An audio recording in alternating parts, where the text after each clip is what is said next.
Les mains robustes d'un batelier qui sent bon la truite fumée et le feu de bois, le clapotis de l'eau et un petit air d'accordéon.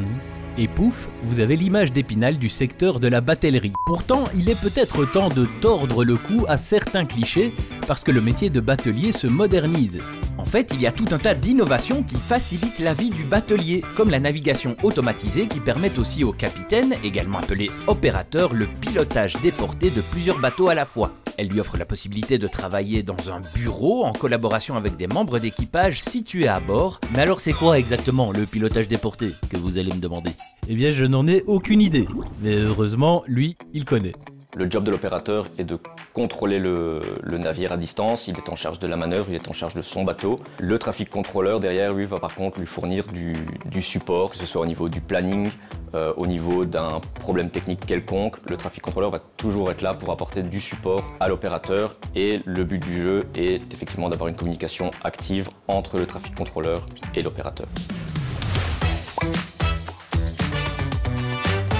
Ce qu'on apporte, c'est le fait de pouvoir continuer à faire le métier qu'on aime, ce qui est manœuvrer des bateaux en temps réel.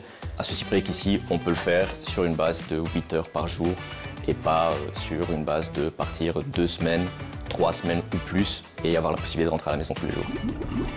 On est donc loin de l'image du batelier de père en fils qui part pendant de longs mois loin de chez lui, encore que c'est toujours possible si vous êtes du genre nomade. Alors pour l'instant, pour travailler en centre de contrôle, il n'y a pas de compétences spécifiques requises. Toutes les compétences sont les mêmes que pour travailler à bord. Donc tous nos opérateurs sont des capitaines ayant leur brevet de capitaine. Et c'est pour l'instant la seule et unique recommandation pour travailler en centre de contrôle.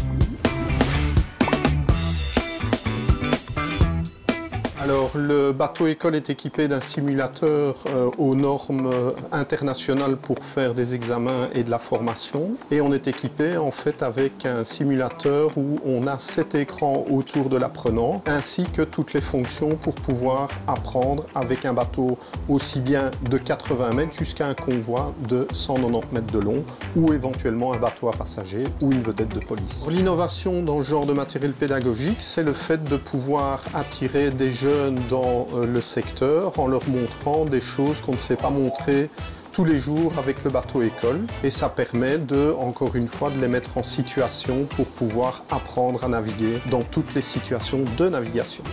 On le voit, il y en a manifestement pour tous les goûts et ma foi, si ça correspond au vôtre, suivez le lien.